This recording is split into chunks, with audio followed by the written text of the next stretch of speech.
Hello students, good morning. My name is Ankit and welcome to Vigyan institute. तो आज हम MCQs का सेशन लेकर आए हैं बिकॉज टर्म 1 जो हमारा एग्जाम होने वाला है उसमें एमसीक्यूज़ ही पूछे जाएंगे। 35 मार्क्स के आपके एमसीक्यूज़ आएंगे। एमसीक्यूज़ बेटा जी कॉन्सेप्चुअल क्वेश्चंस होते हैं। अगर आपने कॉन्सेप्ट अच्छे से पढ़े हैं तभी आप एमसीक्यूज़ क्वेश्चंस को कर पाओगे। तो कॉन्सेप्ट पढ़ो, उसके बाद प्रैक्टिस करो, देन आपके बहुत अच्छे मार्क्स आपके एग्जाम में आएंगे।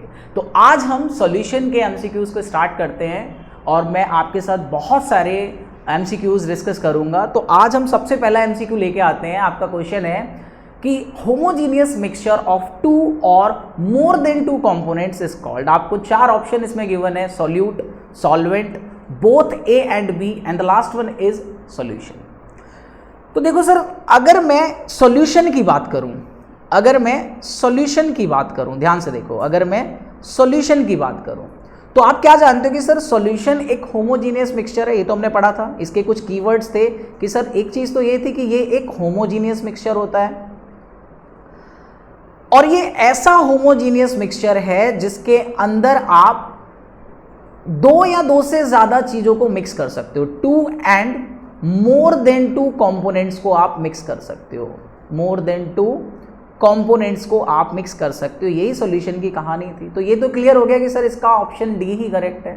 लेकिन मैं थोड़ी सी चीजें और भी बताता हूं आपको कि सर यहां पे ये 2 एंड मोर देन 2 कंपोनेंट का मतलब क्या है। बिकॉज आप जानते हो कि सर जो सॉल्यूशन है हमारे पास, उस सॉल्यूशन के पास 2 चीजें होती हैं। एक सॉल्यूट होता है और दूसरा हमारा इसके अंदर बेटा जी सॉल्वेंट होगा।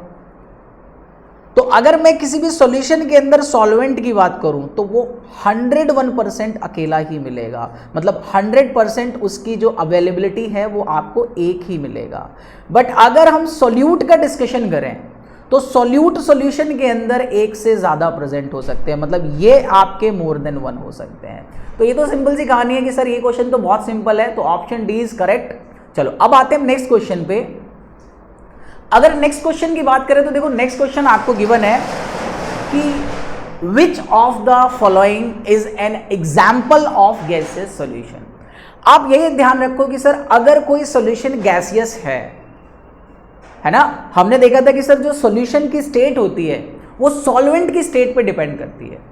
अगर वो कह रहा है कि आपका सॉल्यूशन गैसियस है तो कहने का मतलब कि जो इसके अंदर सॉल्वेंट होगा वो आपका गैस होगा और सॉल्यूट आपका कुछ भी हो सकता है। वो सॉलिड भी हो सकता है, लिक्विड भी हो सकता है, गैस भी हो सकता है। तो हम यहां पे ऑप्शन देखते हैं। फर्स्ट ऑप्शन दे रखा है कैम्फर इन नाइट्रोजन गैस।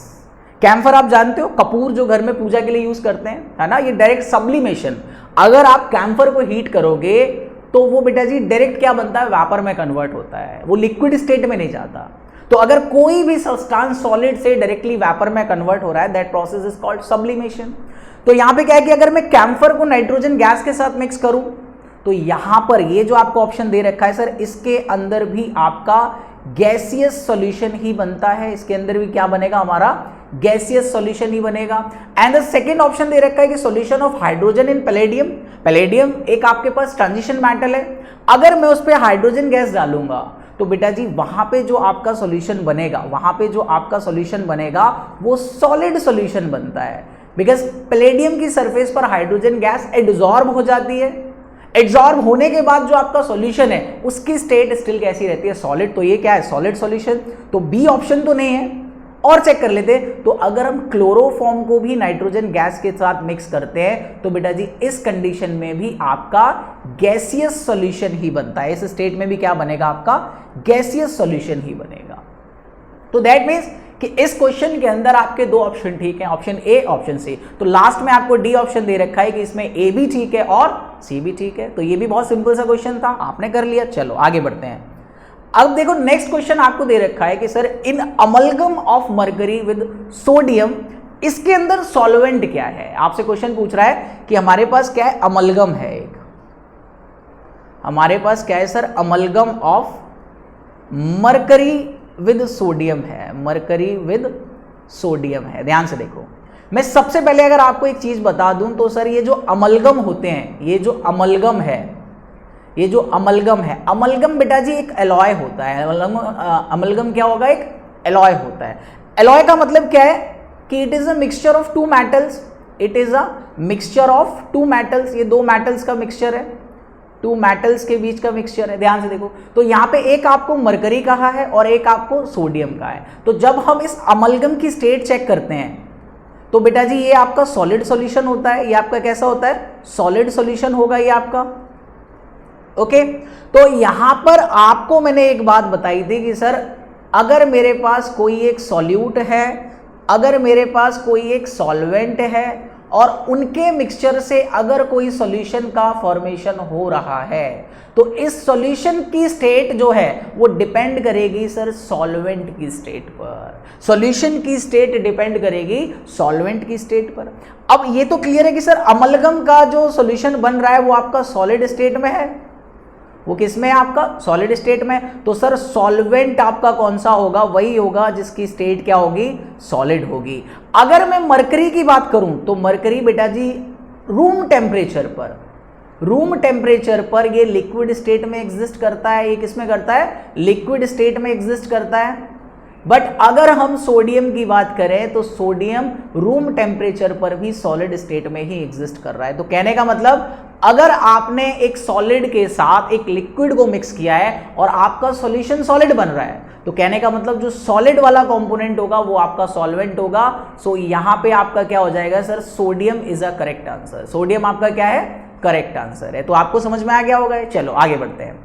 अब अगर हम नेक्स्ट क्वेश्चन की बात करें, ये भी बहुत सिंपल सा क्वेश्चन दे रखा है, कह रहा है what is the mass percentage of carbon tetrachloride.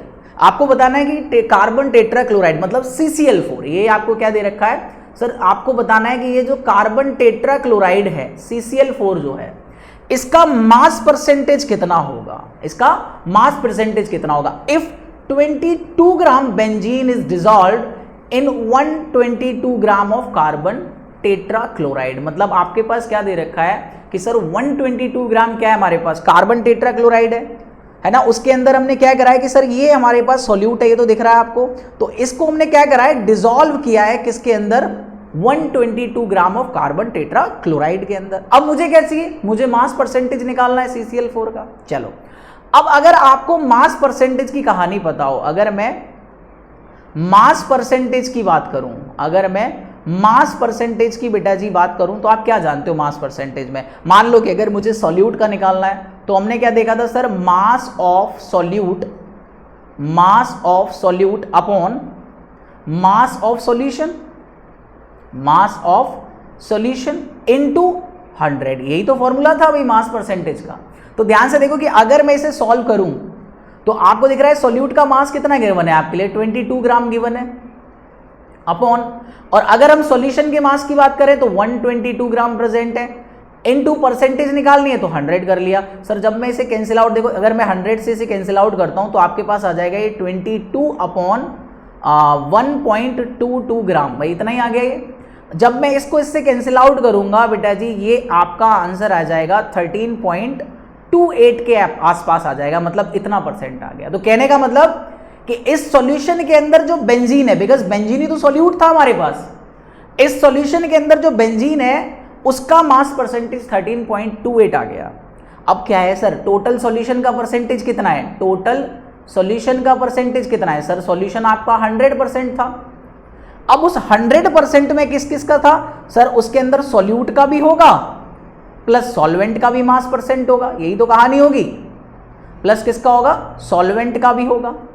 अब सॉल्यूट का आपने निकाल लिया, सॉल्यूट का देखो टोटल तो आपके पास 100 था, सॉल्यूट का आपने निकाला 13.28% और प्लस आपका कितना आ रहा है सर, सॉल्वेंट का मास परसेंटेज। तो यहां से आप मास परसेंटेज किसका निकालोगे, सॉल्वेंट का अगर हम निकालेंगे तो वो आ जाएगा बेटा जी 100 माइनस 13.28 के बराबर। इसको आप कैलकुलेट करोगे तो ये आपके पास आ जाएगा 84.72%। That means option A is correct. I hope कि आपको समझ में आ गई हो ये बात। चलो आगे बढ़ते हैं। अब यहां पे नेक्स्ट क्वेश्चन लेता हूं मैं। नेक्स्ट क्वेश्चन भी बहुत सिंपल सी कहानी है इसकी। नेक्स्ट क्वेश्चन में क्या कह रहा है कि सर हमें मोल फ्रैक्शन बताना है, हमें क्या बताना है, मोल फ्रैक्शन बताना है, किसका, ग्लूकोज का। और वो भी क्या दे रखा है कि 10% mass by mass glucose solution present है। सबसे पहले देखो, सबसे पहले हमें किसका, ग्लूकोज का मास परसेंटेज बताना है, तो मोल फ्रैक्शन, तो मोल फ्रैक्शन अगर मैं किसका निकालूं, ग्लूकोज का निकालता हूं। अगर मैं मोल फ्रैक्शन के ग्लूकोज की बात कर रहा हूं तो नंबर ऑफ मोल किसके, ग्लूकोज के, अपॉन नंबर ऑफ मोल किसका, सॉल्यूशन का, कि सर एंटायर जो आपका सॉल्यूशन है उसके अंदर कितने नंबर ऑफ मोल है। इस टर्म को ही हम क्या कहते हैं सर, यही तो हमारे पास मोल फ्रैक्शन की कहानी है, यही तो है आपके पास मोल फ्रैक्शन की कहानी। तो आपको क्या चाहिए, ग्लूकोज का नंबर ऑफ मोल चाहिए और सॉल्यूशन का नंबर ऑफ मोल चाहिए। सर सॉल्यूशन में क्या चीजें प्रेजेंट है, सॉल्यूशन आपका बन रहा है, एक तो ग्लूकोज है और ग्लूकोज के साथ आपके पास क्या है, इसके अंदर वाटर है। तो दैट मीन्स कि आपको इन दोनों के नंबर ऑफ मोल चाहिए। अगर ये कैलकुलेट हो जाए तो आप क्या कर सकते हो, इसका मोल फ्रैक्शन इजीली कैलकुलेट कर सकते हो। समझो देखो, अगर हम बात करें सर अब मुझे निकालना है, तो उसने गिवन क्या दिया है आपको, गिवन डेटा पे थोड़ा सा ध्यान दो। गिवन दिया है कि सर मेरे पास 10% मास बाय मास प्रेजेंट है ग्लूकोज का। इसका मतलब क्या है, इसका मतलब समझो, देखो इसका मतलब अगर मैं समझाऊं, इसका मतलब है कि सर 10 ग्राम सॉल्यूट मेरे पास प्रेजेंट है, solute 10 gram solute are present 10%, 10 gram solute are present in 100 gram solution. Solution का मास आपको पता चल गया 100 ग्राम है। सर सॉल्यूशन का मास तो हमको चाहिए ही नहीं, बिकॉज नंबर ऑफ मोल निकालना है। नंबर ऑफ मोल किसके बराबर होता है, गिवन मास अपॉन मोलर मास। किसकी बात चल रही है, ये ग्लूकोज की। ये किसकी बात थी सर, ग्लूकोज की। यहां पे ब्रैकेट में आप ग्लूकोज लिख सकते हो। और सॉल्यूशन की बात करें तो सॉल्यूशन के अंदर भी क्या है, ग्लूकोज प्लस वाटर। तो सर पहले ग्लूकोज का mole given mass upon molar mass, किसका, इसका हमने ले लिया। तो ये हमारे पास किसकी कहानी है, ग्लूकोज की। प्लस सॉल्यूशन के अंदर वाटर भी होगा, तो वाटर के नंबर ऑफ मोल कैसे निकालेंगे, गिवन मास अपॉन मोलर मास। और इसका ये किसकी बात की हमने, वाटर की, मतलब H2O की। तो ध्यान से देखो कि आपको मोलर मास निकालने में डिफिकल्टी नहीं आएगी। आप वाटर का मोलर मास बता सकते हो इजीली, ग्लूकोज का मोलर मास बता सकते हो। अगर मोल फ्रैक्शन निकालना है तो हमारे लिए जो टर्म है यहाँ पे इंपॉर्टेंट वो है सर गिवन मास कैलकुलेट करना। तो गिवन मास आपको ग्लूकोज का चाहिए, देखो ग्लूकोज का तो ये दे रखा, ग्लूकोज का गिवन मास तो ये दे रखा। अब आपको किसका चाहिए, वाटर का, मतलब सॉल्वेंट का। सॉल्वेंट का अगर हम इसके मास की बात करें तो बेटा जी ऑब्वियस है कि ये 100 माइनस कितना होगा, 10 होगा, इज इक्वल टू कितना आ गया, 90 ग्राम आ गया, है ना। अब आपको क्या करना है सर, कुछ नहीं करना। लो ये सॉल्व हो गया आपका क्वेश्चन, कि यहीं पे जाओ और यहां पे आप क्या कर दो, गिवन मास आपके पास कितना है सर ग्लूकोज का, ग्लूकोज के नंबर ऑफ मोल निकल जाएंगे। अब आपको गिवन मास मिल गया कितना, 10 ग्राम। मोलर मास निकाल लीजिए ग्लूकोज का, कितना होता है 180। तो यहां पे मेरे पास 180 इसका मास हो गया, अपॉन, तो यहां पे भी कितना आ जाएगा 10 अपॉन 180 प्लस। और अब जो आपके पास वाटर है इसका गिवन मास कितना आ गया 90 ग्राम, और वाटर का मोलर मास कितना होता है 18। भाई ये तो निकाल लोगे, बस इस टर्म को आप कैलकुलेट कर लो। ये टर्म अगर आपने कैलकुलेट कर ली, एक सेकंड रुको मैं दिखा देता हूं पीछे, ये टर्म अगर आपने कैलकुलेट कर ली तो आपकी क्या आ जाएगी, मोल फ्रैक्शन ऑफ ग्लूकोज आ जाएगा, अगर आपके पास 10% मास बाय मास का सॉल्यूशन है। ठीक है, इसको सॉल्व कर लेना। अब देखो मैं बढ़ता हूं आगे नेक्स्ट क्वेश्चन की तरफ। नेक्स्ट क्वेश्चन दे रखा है कि solution is obtained by mixing 200 gram of 30% solution, 300 gram of 20% solution by weight, ये आपको दे रखा है। What is the percentage of solute in the final solution, जो आपका फाइनल सॉल्यूशन होगा उसके अंदर सॉल्यूट की कितने परसेंट आपका सॉल्यूट प्रेजेंट होगा, ये निकालना है। सॉल्यूट की परसेंटेज कैसे निकालते हैं भाई, अगर आपसे कहा जाए कि सॉल्यूट की परसेंटेज निकालो, सॉल्यूट की अगर हम परसेंटेज कैलकुलेट कर रहे हैं तो ऑब्वियस है कि सॉल्यूट का मास अपॉन टोटल मास, भाई मास of solute upon total mass into 100, बस हो गया काम, बस यही तो करना है हमको। सर ये अगर हमने कर लिया तो हम क्या निकाल लेंगे, सॉल्यूट का परसेंटेज कैलकुलेट कर लेंगे। लेकिन प्रॉब्लम ये है कि सर अभी अगर सॉल्यूट की ये चीजें कैलकुलेट करनी है तो हमें मास ऑफ सॉल्यूट चाहिए और टोटल मास चाहिए, मतलब सॉल्यूट प्लस सॉल्वेंट दोनों का।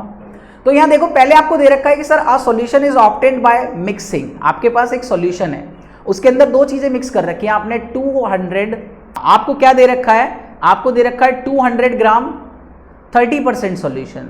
तो 30% सॉल्यूशन का अगर हम यहां पे निकालेंगे तो आपने देख लिया कि सर आपके पास जो सॉल्यूट 1 है उसका मास आपने निकाल लिया, कितना आ जाएगा सर, ये अगर हम कैलकुलेट करें तो ये 3 आपके हो जाएंगे 2 और इसको अगर हम कैलकुलेट करेंगे तो ये 60 आ गया। तो मतलब आपका क्या आ गया, S1 60 ग्राम है। और ऐसे ही अगर मैं S2 निकालूं, दूसरा जो आपका कंपोनेंट है वो कितना है सर, 300 ग्राम है, लेकिन उसका कितना 20% का सॉल्यूशन बनाया है। तो अपॉन 100 ये भी हमारे पास कितना हो गया कि सर ये 3 और 3 2 जा 6, तो ये भी आपके पास क्या आ गया 60। तो आपने देखा कि सॉल्यूट भी आपके पास 60 और सॉल्वेंट भी आपके पास 60। अब क्या चाहिए सर, कुछ नहीं चाहिए आपको। अगर सॉल्यूट का परसेंटेज निकालना है, अगर आपको सॉल्यूट का परसेंटेज निकालना है तो क्या करना है, मास ऑफ सॉल्यूट आपके पास कितना आ रहा है भाई 60 अपॉन टोटल कितना आ जाएगा 120 इंटू 100 से आप कर दो, इसे कैलकुलेट कर लेना, आपका आंसर आ जाएगा। ठीक है, ये भी कर लिया आपने। मतलब बहुत सिंपल सी कहानी है, कुछ ज़्यादा बहुत बड़ी बात नहीं है, बहुत छोटे छोटे से कंसेप्ट अगर ध्यान से अगर आप रखोगे तो आप बहुत प्यार से आप ये सारी चीज़ें कर सकते हो। ठीक है, चलो अब हमने ये कर लिया कि सर सॉल्यूट की परसेंटेज भी निकाल ली। हमने क्या करा, सॉल्यूट की परसेंटेज भी आप बस इसे कैलकुलेट कर लेना, मतलब ये कितना आ जाएगा मतलब 60 अपॉन 1.2 आ जाएगा, इसे कैलकुलेट कर लेना, आपका करीबन 50% आंसर आ रहा होगा इसका, है ना, 50% ही आ जाएगा। चलो अब बढ़ते हैं नेक्स्ट क्वेश्चन की तरफ। नेक्स्ट क्वेश्चन कह रहा है कि सर आपके पास क्या है कि when 1.04 gram of beryllium chloride is present in 10 की पावर 5 ग्राम ऑफ सॉल्यूशन, तो द कॉन्सेंट्रेशन ऑफ सॉल्यूशन आपको बताना है पीपीएम में। आपको क्या बताना है, पीपीएम में कहानी बतानी है। ठीक है, अब यहां पे गिवन क्या क्या डेटा है, एक तो आपको दे रखा है सर बेरिलियम क्लोराइड का मास आपको दे रखा है कितना 1.04 ग्राम, प्रेजेंट इन 10 की पावर 5 ग्राम ऑफ सॉल्यूशन, ये आपको दे रखा है। आपको पूछ रहा है कि इतने में कितने पीपीएम होंगे। तो बेटा जी एक बात देखो कि 1 पीपीएम जो होता है हमारे पास, 1 पीपीएम जो होगा इज इक्वल टू सॉल्यूट का मास, है ना, सॉल्यूट का मास अपॉन सॉल्यूशन का मास ले लेंगे आप इनटू 10 की पावर 6 कर दीजिए, बस कहानी खत्म। सॉल्यूट का मास कितना दे रखा है 1.04 ग्राम, सॉल्यूशन का मास कितना है 10 की पावर 5 ग्राम इनटू 10 की पावर 6, क्या रह गया भाई, इसे ऊपर ले जाओ तो ये 1.04 इंटू 10 की पावर 6, ये ऊपर गए तो 10 की पावर -5 आ जाएंगे, 1.4 इंटू ये 10 की पावर कितना बचा 1, तो ये आपका कितना आ रहा है बेटा जी 10.4 पीपीएम आपका आंसर आ जाएगा। That means option B is correct. तो देखो कितने सिंपल तरीके से क्वेश्चंस हो रहे हैं। चलो नेक्स्ट क्वेश्चन की अगर हम बात करें, नेक्स्ट क्वेश्चन कह रहा है कि what will be the mole fraction, फिर आपसे मोल फ्रैक्शन के बारे में पूछ रहा है। ठीक है, फिर आपसे मोल फ्रैक्शन के बारे में पूछ रहा है, किसका, इथेनॉल का। वो कह रहा है कि एक सैंपल है, sample of spirit containing 85% ethanol by mass, आपसे मोल फ्रैक्शन पूछा है। चलो मोल फ्रैक्शन पूछा है किसका, इथेनॉल का। मोल फ्रैक्शन पूछा है सर इसने किसका, इथेनॉल का। मोल फ्रैक्शन का मतलब क्या होगा कि सर नंबर ऑफ मोल किसके, इथेनॉल के, ठीक है, अपॉन टोटल नंबर ऑफ मोल, मतलब नंबर ऑफ टोटल मोल के मतलब आ जाएगा कि ethanol plus water, ethanol plus number of mole of कितने, वाटर के, तभी आपका स्प्रिट बन गया, जिसके अंदर कितना इथेनॉल प्रेजेंट है 85% आपका इथेनॉल प्रेजेंट है, मतलब सॉल्वेंट आपको दे रखा है इतने 5% है। तो इसका मतलब क्या है, देखो ध्यान से, इसका मतलब है कि sir 85 gram, percentage by mass है ना, तो 85 ग्राम हमें क्या दे रखा है, इथेनॉल प्रेजेंट है। क्या है हमारे पास 85 gram ethanol are present in 100 gram solution, in 100 gram solution. ये हमारे पास 100 ग्राम सॉल्यूशन के अंदर इतनी चीजें प्रेजेंट हैं। ध्यान से देखो, अब अगर मैं बात करूं तो सर ये तो क्लियर है कि सर यहां पे मास ऑफ इथेनॉल जो है ये तो आपको मिल गया, कितना है 85 ग्राम है। अब दिमाग लगाओ कि अब आप H2O का मास भी निकाल सकते हो, यहां से कितना हो जाएगा 100 माइनस 85, तो ये कितना हो गया मेरे पास 15 ग्राम। तो ये दो चीजें आपको पता चल गई, ये दो डेटाज आपको मिल गए। चलो बहुत अच्छी बात है। अब देखो इधर, अगर ये दो डेटा मिल गए तो हमें तो नंबर ऑफ मोल निकालना है। तो नंबर ऑफ मोल अगर मैं इथेनॉल का निकालूं तो कितना होगा sir, given mass upon molar मास, गिवन मास अपॉन मोलर मास। अब आपको गिवन मास तो दे रखा है इथेनॉल का कितना 85 ग्राम है, चाहिए क्या सर मोलर मास, और चाहिए मोलर मास निकाल लो। इथेनॉल क्या होता है C2H5OH, दिस इज इथेनॉल। तो यहां पे दो कार्बन है, एक कार्बन का 12 ले लिया, 5 हाइड्रोजन है इंटू 1 प्लस 1 ऑक्सीजन है 16 ले लो प्लस 1, तो आप कैलकुलेट करोगे 24 प्लस 5 प्लस 16 प्लस 1, तो कैलकुलेट कर लो कितना आ रहा है ये 24 6 30 35 24 6 30 40 40 46 आ रहा है आपका, ये कितना आ रहा है 46 ग्राम। तो अब यहाँ पे अगर आपको इथेनॉल निकालना है तो 46 ग्राम ले लिया, तो ये आपका क्या आ जाएगा number of mole of ethanol. आप number of mole of H2O भी और निकालना चाहते हो तो निकाल लो सर, ये भी गिवन मास अपॉन मोलर मास। गिवन मास कितना दे रखा है सर, गिवन मास हमें गिवन है इसका 15 ग्राम, मोलर मास H2O का कितना होता है 18 सर, इसको कैलकुलेट कर लोगे ये मिल जाएगा ये। तो देखो आपको फॉर्मूले में लगाना क्या है भाई, कुछ नहीं करना, इथेनॉल का नंबर ऑफ मोल ये रहा, इथेनॉल का नंबर ऑफ मोल ये रहा, वाटर का नंबर ऑफ मोल ये रहा, कैलकुलेट कर लो आंसर आ जाएगा। I hope it's very simple question, ये तो बहुत सिंपल सा। चलो आगे बढ़ते हैं, आगे बढ़ते हैं। देखो नेक्स्ट क्वेश्चन भी बहुत अच्छा दिया है, वो कह रहा है कि sir what is the molarity. अब तक मोलैरिटी की कहानी थी, अब उसने क्या कहा कि मोलैरिटी की बात कर रहा है वो। अब किसकी बात कर रहा है सर, मोलैरिटी की बात कर रहा है वो। किसकी बात कर रहा है, मोलैरिटी की बात कर रहा है। तो मोलैरिटी का फॉर्मूला क्या होता है, मोलैरिटी का फॉर्मूला होता है sir number of moles of solute, कितने सॉल्यूट के नंबर ऑफ मोल प्रेजेंट है वॉल्यूम ऑफ सॉल्यूशन में, वॉल्यूम ऑफ सॉल्यूशन में। एक बात याद रखनी कि सर जो वॉल्यूम ऑफ सॉल्यूशन ले रहे हैं हम वो लीटर में लेंगे, अगर ml में लोगे तो 1000 से मल्टीप्लाई करनी पड़ेगी आपको। तो ये मोलैरिटी का फॉर्मूला है मेरे पास, ध्यान से देखो। अब अगर हम मोलैरिटी की बात करें तो मोलैरिटी को मैं ऐसे लिख लूं number of mole of solute upon volume of solution, volume of solution, यहां भी सॉल्यूट लिख लो, ठीक है। लेकिन ये कंडीशन है कि सर ये किस में होना चाहिए, लीटर में, ये लीटर में होना चाहिए। तो इतनी बात तो समझ में आ गई आपको। अब नंबर ऑफ मोल सॉल्यूट का चाहिए, सॉल्यूट है कौन यहाँ, सॉल्यूट देखो ये रहा NaOH। तो अगर मुझे number of mole of solute निकालना है या NaOH निकालना है, इसको हम क्या कह सकते हैं, NaOH की बात कर रहे हैं हम, तो वो कितना होगा sir, given mass upon molar मास के बराबर होगा।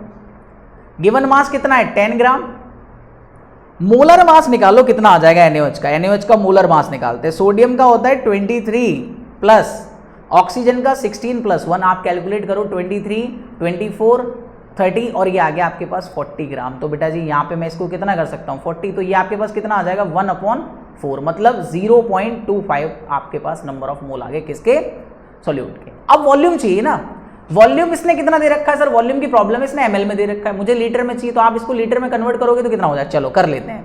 यहाँ पे क्या है कि sir molarity is equal to number of mole कितने हो गए 0.25 अपॉन, इसको हम मोल लिख लेंगे, अपॉन वॉल्यूम कितना है 500 ml है।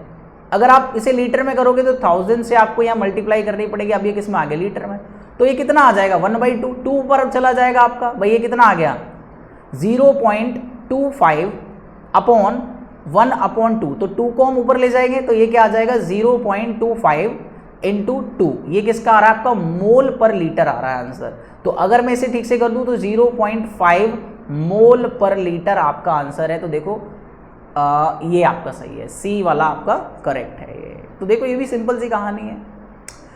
अब हम आगे बढ़ते हैं सर, और आगे बढ़ते हैं और आगे के क्वेश्चन करते हैं। 9 क्वेश्चन हो गए हमारे। नेक्स्ट क्वेश्चन कह रहा है कि फिर मोलैरिटी कैलकुलेट करवा रहा है आपसे क्या कह रहा है कि मोलैरिटी कैलकुलेट करो 30 ml की, नहीं दे रखी है आपको, what will be the molarity of 30 ml of 0.5 molarity H2SO4 solution की, जो कि डाइल्यूटेड है 500 ml सॉल्यूशन के अंदर, ठीक है। वो कह रहा है कि अगर मेरे पास इतनी मोलैरिटी का इतना सॉल्यूशन है, ध्यान से देखो, इतनी मोलैरिटी का इतना सॉल्यूशन है, तो अगर मैं इस 30 ml का सॉल्यूशन बनाऊं तो कितनी मोलैरिटी लगेगी। 500 ml का सॉल्यूशन था, 0.5 मोलैरिटी थी भाई, ये तो क्लियर है कि अब 0.5 से कम होगी, क्योंकि 500 ml की अगर 0.5 है तो 30 ml की 0.5 से कम होगी। सारे ऑप्शन देखो कम ही दे रखे हैं, बस एक ऑप्शन 3 दे रखा है, तो थर्ड ऑप्शन तो गलत है, इसका थर्ड ऑप्शन तो गलत है। बाकी के ऑप्शन चेक करते हैं, ध्यान से देखो। अब अगर मैं बात करूं सर, इसके लिए निकाल लेते हैं। देखो इसको मैं मान लेता हूं कि ये आपकी क्या है, ये आपको यहां पे निकालनी है मोलैरिटी। देखो आपके पास क्या है कि सर ये मैंने सॉल्यूशन लिया, एक सेकेंड, ये मैंने क्या लिया, एक बीकर ले लिया और इसके अंदर हमने क्या करा 30 ml सॉल्यूशन ले लिया। एक बीकर आपके पास वो ये कह रहा है कि सर ये है, अगर मैं इसका क्या लूँ, मैंने 500 ml लिया, इसका अगर मैंने कितना लिया बेटा जी 500 ml लिया, तो 500 ml लेने पे क्या हो रहा है कि इसकी मोलैरिटी आपको दे रखी 0.5 और वॉल्यूम ये आपको क्या दे रखा है, वॉल्यूम दे रखा है कितना 500 ml। यहाँ पे वॉल्यूम आपका कितना है 30 ml है, यहाँ पे वॉल्यूम कितना है 30 ml, तो वो कह रहा है कि इसकी मोलैरिटी बता दो कितनी होगी। इसको अगर मैं V1 मान लूँ, इसको मैं V2 मान लूँ, इसको मैंने मान लिया V1, अच्छा ये V1 नहीं, ये अगर V1 है तो इसको आप M1 मानो, इसको आप क्या मानोगे M1 मानोगे, और ये आपके पास क्या हो जाएगा बेटा जी V2 M2। तो यहाँ पे एक बहुत स्पेशल रिलेशन होता है M1 V1 is equal to M2 V2। देखो कहानी खत्म। अगर दो सॉल्यूशन दे रखे हैं, एक की मोलैरिटी गिवन है, एक की गिवन नहीं है, तो ये फॉर्मूला लगाओ M1 V1 is equal to M2 V2। तो देखो M1 आपको गिवन है 0.5 लगा दो, V1 कितना दे रखा है 500 ml is equal to M2 निकालना है सर, वॉल्यूम कितना गिवन है 30 ml। तो यहां से M2 आपका कितना आ गया, M2 आ गया सर 0.5 इंटू 500, ये 0.5 इंटू 500 अपॉन 30 दे रखा है, ये आ गया आपके पास। ध्यान से देखना पहले अभी। अब यहां पे देखो कि ये आपका M2 आया, कितना आया सर 0.5 इंटू 500 और अपॉन 30। लेकिन एक बात देखो कि सर ये आया किस में है, ये आया किस में है, तो आइए आपकी मोलैरिटी निकालनी है आपको। ये आप में क्या निकालनी है, मोलैरिटी निकालनी है। तो भाई वॉल्यूम से वॉल्यूम तो आप चाहे ml में रख लो, लीटर में रख लो, यहाँ तो कोई फर्क पड़ने वाला नहीं है। तो आपने जब इसको 0 को हटाया, यहाँ 300 हो गए, इससे ये कैंसिल आउट हो गए, तो M2 इज इक्वल टू कितना आ रहा है आपका 15/3 है ना। ये कितना आ रहा है आपके पास 0.5 इंटू, ये हमने यहाँ पे करा 500 ही था ये, ठीक है 500 था, तो ये 500 इंटू 0.5 यही दे रखा है हमको। एक बार देख लेते हैं, हाँ 0.5 है और 500 ml का सॉल्यूशन है।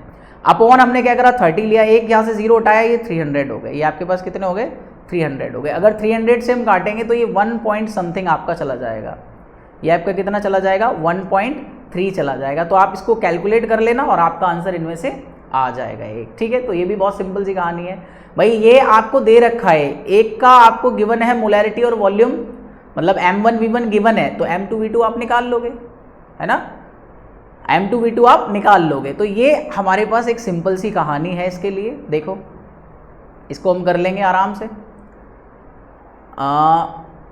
ये हमारे पास पूरा कॉन्सेप्ट हमने देख लिया, है ना। तो ये एक तरीका है हमारे पास निकालने का मोलैरिटी, किसकी, अगर एक की मोलैरिटी पता है दूसरे की मोलैरिटी हम कर सकते हैं। तो देखो यहाँ पे सिंपल सा एक तरीका देख लेते हैं कि ज़्यादा घूमना ना पड़े हमें।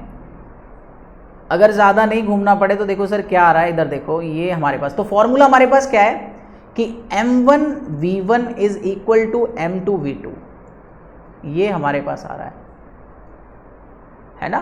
तो ये जो मान लो कि M1 मुझे X मान ली मुझे निकालनी है, V1 आपको कितना दे रखा है 30 ml, कितना दे रखा है 30 ml। M2 आपको 0.5 गिवन है, V2 आपको 500 ml दे रखी है। ये दोनों डेटाज आपके किस में है ml में है, तो आपको X निकालना है। तो X इज इक्वल टू सीधा सीधा कितना आ रहा है सर 0, ये हमारे पास आ जाएगा, है ना। या फिर अगर आप बहुत अच्छे से देखो एक चीज, आपने M1 M2 तो ठीक रख रखे हैं, ये तो ठीक है, इससे क्या आ जाएगी, ये सॉल्यूशन पहला वाला सॉल्यूशन हमारा ये है जिसकी मोलैरिटी गिवन है। भाई जिसकी मोलैरिटी गिवन है, देखो फॉर्मूला तो यही लगाना, M1 V1 is equal to M2 V2। अब मेरे पास इनिशियल सॉल्यूशन ये है, पहला सॉल्यूशन तो यही दे रखा है ना उन्होंने, तो M1 आपको गिवन है 0.5, हम उल्टा कर रहे हैं उसको, और V1 आपको कितना दे रखा है 500 ml, बिकॉज ये सॉल्यूशन है, इसमें से हमने 30 ml निकाला तो उसकी मोलैरिटी कितनी हो गई, तो वो आपका क्या हो जाएगा। अब M2 आपका X है और वॉल्यूम आपका कितना है 30 ml। अब आप देखो sir X is equal to कितना आ जाएगा, बात तो वही है, कुछ भी कर लो, तो ये आपके पास किसी भी तरीके से आप कर लो, इंटू 500 अपॉन 30 आ जाएगा। तो ये आप देख लेना कि आपका आंसर आ जाएगा, ठीक है। चलो अब बढ़ते हैं नेक्स्ट क्वेश्चन पे। नेक्स्ट क्वेश्चन हम देखें तो वो कह रहा है कि how many sodium ions are present in 100 ml of 0.25 molarity of NaCl solution. देखो अगर हम हाउ मेनी Na+ आयंस की बात कर रहे हैं 100 ml ऑफ इतने सॉल्यूशन में, तो ध्यान से देखो कि आपको मोलैरिटी गिवन है, किसकी मोलैरिटी का मतलब है नंबर ऑफ मोल सॉल्यूट के, और सॉल्यूट क्या है NaCl upon volume of solution, ये तो आपको पता है। मोलैरिटी आपको गिवन दे रखी है, वॉल्यूम आपको गिवन दे रखा है, तो क्या आप नंबर ऑफ मोल नहीं निकाल सकते, बिल्कुल निकाल सकते। तो सर यहां से नंबर ऑफ मोल जो आपका आएगा इज इक्वल टू आ रहा है, नंबर ऑफ मोल आपका कितना आ रहा है, नंबर ऑफ मोल हो गया हमारा मोलैरिटी इंटू वॉल्यूम के बराबर आ रहा है। मोलैरिटी आपको कितनी दे रखी है, मोलैरिटी दे रखी है 0.25। मोलैरिटी आपको कितनी दे रखी है 0.25। वॉल्यूम भी आपको गिवन है, तो आप क्या निकाल सकते हो यहां से नंबर ऑफ मोल निकाल लोगे। अब अगर आपको ये पता चल जाए कि कितने नंबर ऑफ मोल है, तो number of mole is equal to क्या होता है given mass upon molar mass. तो मोलर मास तो NaCl का आप निकाल लोगे, तो यहां से आपको क्या मिल जाएगा, जब आपने नंबर ऑफ मोल निकाल लिए, आपने क्या करा यहां से वॉल्यूम की वैल्यू लगा के वॉल्यूम की वैल्यू पुट करके आपने क्या निकाल लिया नंबर ऑफ मोल। तो आप जानते हो कि सर 1 मोल अगर मेरे पास NaCl बन रहा है तो उसके अंदर क्या होगा 1 मोल ही क्या होगा Na+ होगा। तो अगर मान लो कि मेरे पास x मोल NaCl है, x मोल NaCl है, तो उसके पास x मोल ही क्या बनेंगे Na बनेंगे। तो वो तो आप यहां पे निकाल लोगे n पे कितने मोल आ रहे हैं, तो ये कितना हो जाएगा x इंटू एवोगैड्रो नंबर। कहानी खत्म। देखो ये आपका निकल गया क्या Na के कितने आयंस प्रेजेंट है, नंबर ऑफ आयंस। तो आपको Na की एवोगैड्रो की वैल्यू कितनी होती है 6.026 इंटू 10 की पावर 23। तो आपके जितने मोल यहां से कैलकुलेट हो यहां पुट कर दो, आपका आंसर आ जाएगा। चलो आगे बढ़ते हैं। यहां देखो कि how many gram of NaOH are present in 250 ml of 0.25 gram of solution. ये भी बहुत सिंपल सी कहानी है भाई। Molarity is equal to number of mole किसका NaOH का अपॉन सॉल्यूशन अपॉन क्या है volume of solution, volume of solution. ये दो चीजें हैं। आपको ग्राम चाहिए कि कितने ग्राम NaOH है, तो ग्राम आपको कहां से मिलेगा अगर आपको नंबर ऑफ मोल मिल जाए तो, क्योंकि number of mole is equal to given mass upon molar mass है। तो यहां से भी यही हमें क्या करना है कि सर NaOH निकालना है, नंबर ऑफ मोल निकालना है। तो वो कितना है मोलैरिटी इनटू वॉल्यूम, यहां पुट कर दोगे आपको क्या मिल जाएगा number of mole. Number of mole is equal to कितना होता है given mass upon molar mass. मान लो कि ये वैल्यू आपकी x आ जाए, तो आपको क्या करना है कि सर यहां से मैं क्या निकाल ले रहा हूं गिवन मास ही तो निकालना है। वो कितना आ जाएगा n number of mole into molar mass. Molar mass आप NaOH का निकाल लोगे, x ये दे रखा है, तो आप यहां से कैलकुलेट करोगे, इनमें से कोई आंसर आपका आ जाएगा। देखो कितना सिंपल सा कॉन्सेप्ट है। चलो आगे बढ़ते हैं। नेक्स्ट क्वेश्चन है कि sir 250 ml of sodium carbonate solution contain इतने ग्राम आपको दे रखा है sodium carbonate. If 10 ml of solution diluted to 500 ml the concentration of diluted acid will be कितना होगा। देखो पहले समझो, वो कह रहा है कि आपके पास 250 ml सॉल्यूशन है किसका सोडियम कार्बोनेट का, जिसके अंदर 2.65 ग्राम ही सोडियम कार्बोनेट प्रेजेंट है। फिर कह रहा है कि अगर मैं 10 ml का सॉल्यूशन बनाऊं, अगर मैं क्या कर रहा हूं 10 ml of the solution is diluted to 500 ml solution, तो कॉन्सेंट्रेशन ऑफ डाइल्यूटेड एसिड कितनी होगी, कॉन्सेंट्रेशन उसकी कितनी होगी, ये आपसे पूछ रहा है। मतलब कहीं ना कहीं मोलैरिटी ही पूछ रहा है आपसे, कॉन्सेंट्रेशन की टर्म ही तो मोलैरिटी।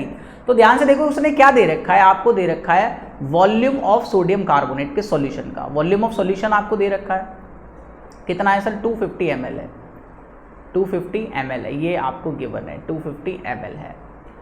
उसके बाद आपको क्या है कि मास ऑफ सोडियम कार्बोनेट भी गिवन है, Na2CO3 भी गिवन है। सर कितना है वो 2.65 ग्राम है, 2.65 ग्राम है, ये दे रखा है।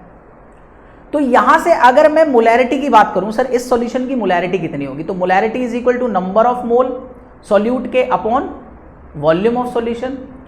वॉल्यूम ऑफ सॉल्यूशन, ये वॉल्यूम ऑफ सॉल्यूशन की बात है, और ये नंबर ऑफ मोल किसके हैं सर सॉल्यूट के। ध्यान से देखना, अब यहां पे नंबर ऑफ मोल सॉल्यूट के निकालने के लिए देखो क्या होता है, नंबर ऑफ मोल कैसे निकालते हैं सर, गिवन मास सॉल्यूट का upon molar mass into 1 upon volume आपको दे रखा है। वॉल्यूम किस में लोगे लीटर में, ये भी कहानी क्लियर है। ये आपका किस में दे रखा है ml में।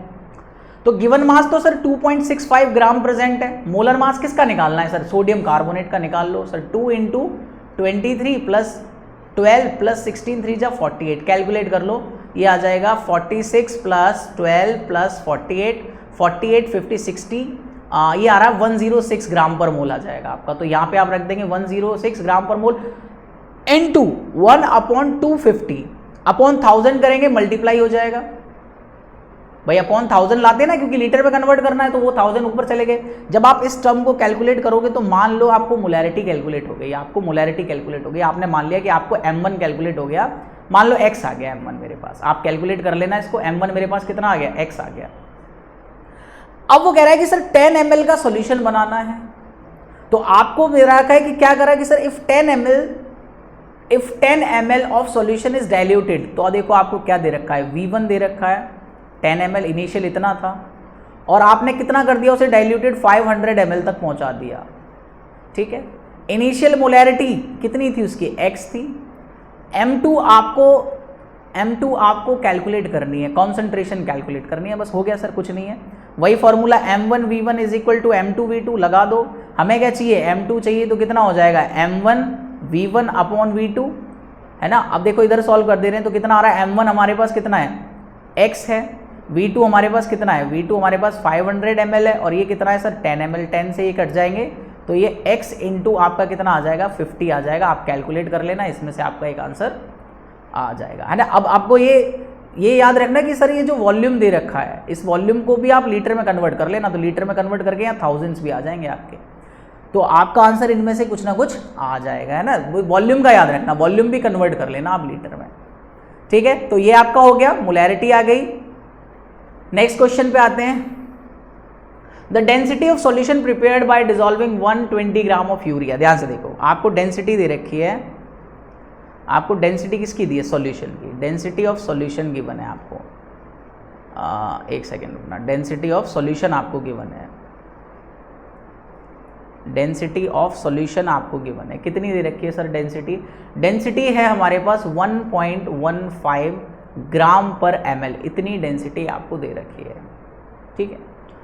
अगर इतनी डेंसिटी दे रखी है और क्या कहा है कि sir prepared dissolving 120 gram mass of urea दे रखा है, मास ऑफ यूरिया आपको दे रखा है कितना, 120 ग्राम, ठीक है। और यूरिया का मोलर मास भी गिवन है सर, इसकी भी हमें निकालने की ज़रूरत नहीं है।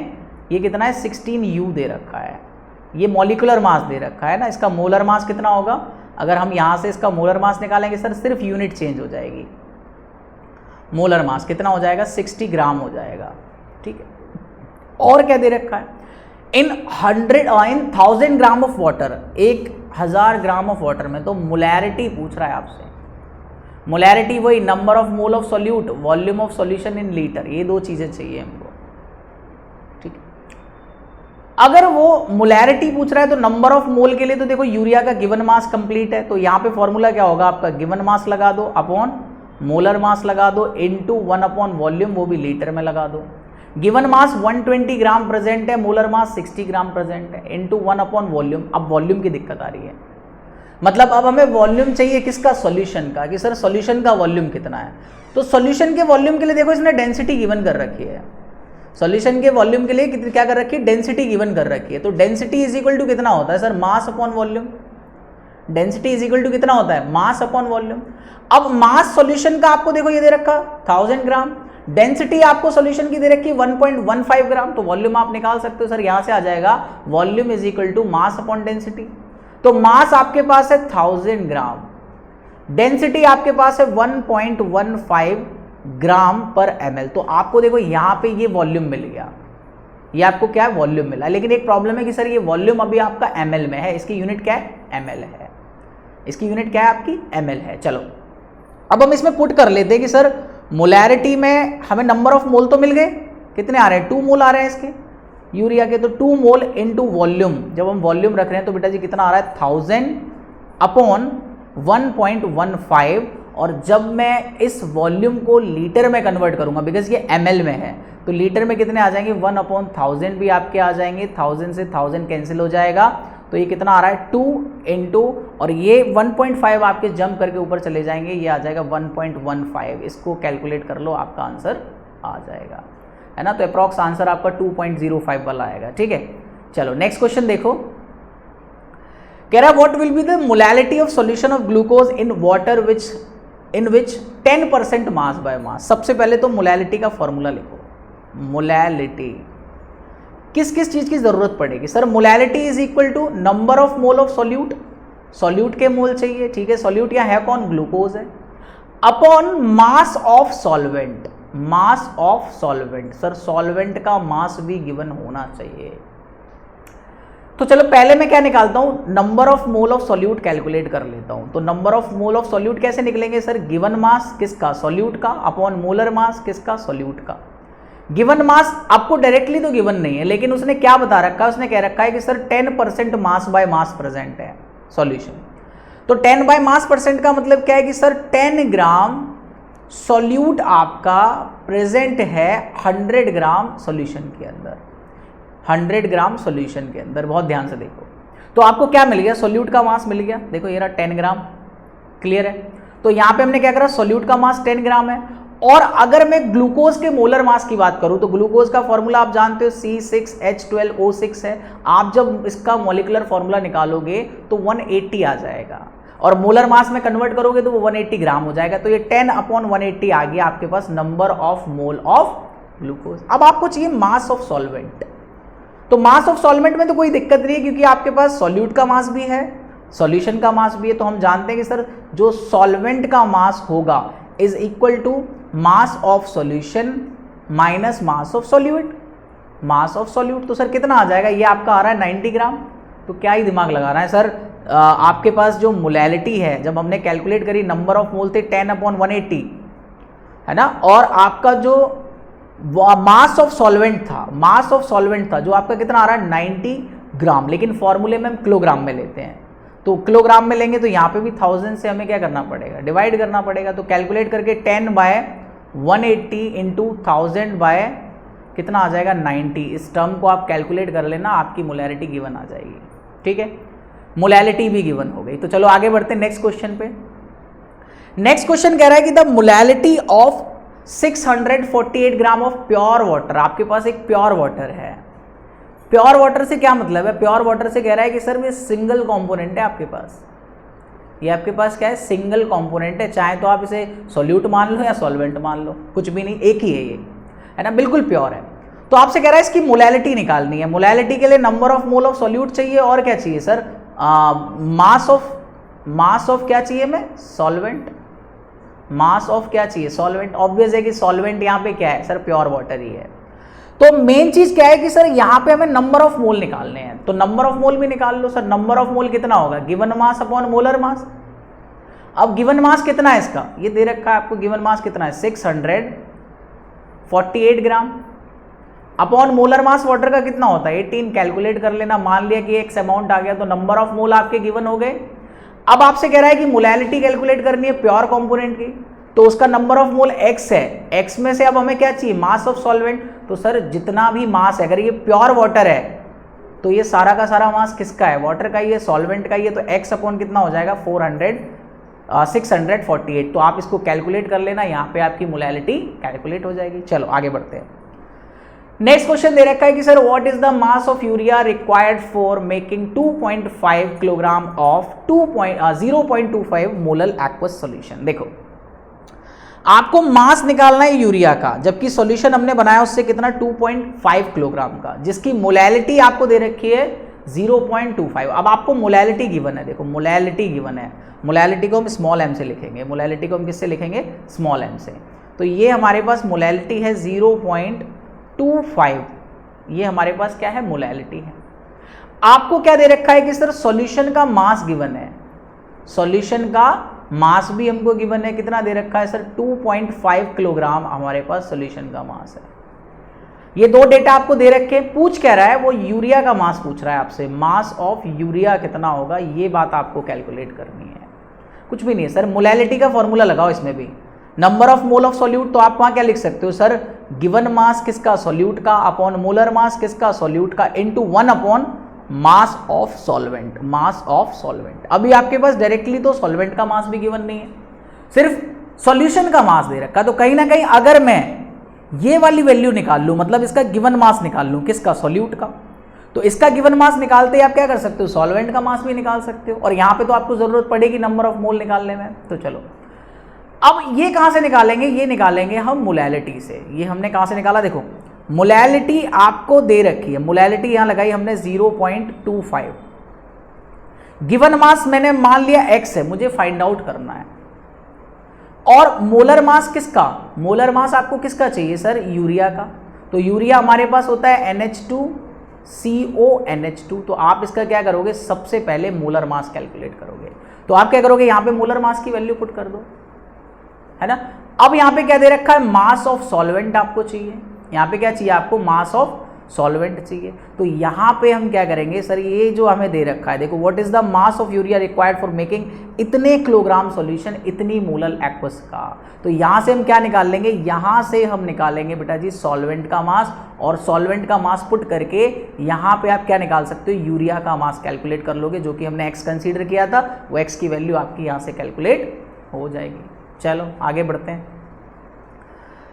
ये देखो ये क्वेश्चन कह रहा है कि concentration term like mass percentage, ppm, mole fraction, molality do not depend upon temperature, however molarity is a function of temperature.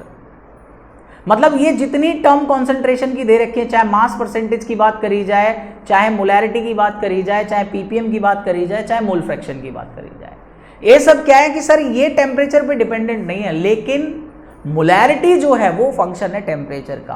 तो एक तो मोलैरिटी है जो टेम्परेचर पे डिपेंड करती है, और दूसरी एक और टर्म होती है जिस पे नहीं दे रखी, वो होती है नॉर्मैलिटी। तो बेटा जी मोलैरिटी और नॉर्मैलिटी दोनों ही टेम्परेचर डिपेंडेंट है। ये कैसी हैं, टेम्परेचर डिपेंडेंट है। क्वेश्चन ये है कि सर टेम्परेचर डिपेंडेंट क्यों है ये। तो देखो फर्स्ट ऑप्शन दे रखा है कि volume depends on temperature and molarity involve volume. Second option है molarity involves non volatile solute while all other terms involve volatile solute। Option C दे रखा है number of moles of solute change with the change in temperature. भाई solute के number पे क्या ही फर्क पड़ेगा, ये तो बिल्कुल ही गलत है। Molarity is used for polar solvent only, ऐसा भी कुछ नहीं क्राइटेरिया है। तो यहां पे ध्यान से देखो कि अगर आपको मोलैरिटी का फॉर्मूला याद था तो नंबर ऑफ मोल अपॉन क्या था, वॉल्यूम का सॉल्यूशन। तो कहीं ना कहीं ये सॉल्यूशन के वॉल्यूम पर डिपेंड करता है, और जो आपके सॉल्यूशन का वॉल्यूम है, जो आपके सॉल्यूशन का वॉल्यूम है वो डिपेंड करेगा टेम्परेचर पे, क्योंकि आपको पता है टेम्परेचर PV = nRT हमने पढ़ी है, वहां से टेम्परेचर से वेरी करता है आपका वॉल्यूम। तो इसका ऑप्शन ए बिल्कुल करेक्ट है कि sir volumes depend on the temperature and molarity involves volume. तो ये आपका हो गया क्वेश्चन। नेक्स्ट क्वेश्चन देखो, express the term representing the following formulas. आपको कुछ फॉर्मूले दे रखे हैं और इन फॉर्मूले में आपको देखो यहाँ पे बताना है कि कौन सा ऑप्शन ठीक है। पहला कह रहा है कि number of moles of solute upon volume of solution in litre. तो ये W क्या है सर, ये तो मोलैरिटी का फॉर्मूला है, तो W हमारे पास क्या हो गई, मोलैरिटी हो गई। सेकेंड दे रखा है कि number of mole of solute upon mass of solvent in kilogram. ये तो बहुत सिंपल है, X हमारे पास क्या हो गई सर, ये मोलैलिटी का फॉर्मूला है, तो X इज मोलैलिटी। नेक्स्ट दे रखा है कि number of mole of component upon mole in the solution. तो कंपोनेंट का कितना मोल है टोटल मोल में से, this is a mole fraction. तो Y आपका क्या है, मोल फ्रैक्शन है। Y बेटा जी आपका क्या है, मोल फ्रैक्शन है। लास्ट देखो कि mass of component upon mass of solution. तो ये हमें क्या दिखा रखा है इसने, मास फ्रैक्शन है। ये मास परसेंटेज क्यों नहीं कहा, बिकॉज यहाँ 100 की रेस्पेक्ट में नहीं है, 1 के रेस्पेक्ट में है। तो आप देखो W आपका मोलैरिटी किस वाले ऑप्शन में है, W मोलैरिटी B और C में है, ठीक है। X आपका मोलैलिटी ये भी B और C में है। फिर आते हैं Y is a mole fraction. तो ये आपका बेटा जी ऑप्शन C इसमें करेक्ट है, ऑप्शन C आपका क्या है इसमें करेक्ट है। तो ये हमारे पास आज हम इतने ही क्वेश्चंस करते हैं, इसके बाद हम आगे और बहुत सारे क्वेश्चंस डिस्कस करेंगे। तो आज की वीडियो को यहीं हम रोक देते हैं, और ये जितने भी क्वेश्चंस हैं एक बार आप खुद से इनको प्रैक्टिस करना है ना, जितने भी कैलकुलेशंस हैं ट्राई करो, जितनी ज़्यादा कैलकुलेशंस करोगे उतना टाइम आपको एग्जाम में कम देना पड़ेगा, बिकॉज वहाँ कैलकुलेशन में टाइम वेस्ट नहीं होगा, आपकी प्रैक्टिस इतनी हो जाएगी, ठीक है। तो चलो अब हम मिलते हैं नेक्स्ट क्लास में। नेक्स्ट क्लास में और बहुत सारे हम न्यूमेरिकल्स को सॉल्व करेंगे, बिकॉज इस चैप्टर में बहुत सारे न्यूमेरिकल्स हैं, है ना। ये जितने भी न्यूमेरिकल्स थे अब तक तो कॉन्सेंट्रेशन टर्म से रिलेटेड थे, आगे जाके हम वेपर प्रेशर के पढ़ेंगे, आइडियल नॉन आइडियल सॉल्यूशन के पढ़ेंगे, और भी बहुत सारे जितने भी कॉन्सेप्ट है कॉलिगेटिव प्रॉपर्टीज से रिलेटेड जितने भी न्यूमेरिकल्स आएंगे 1 बाय 1 हम सारे डिस्कस करेंगे आपके साथ, ठीक है। तो आज की क्लास हम यहीं खत्म करते हैं, तो ओके बाय बाय।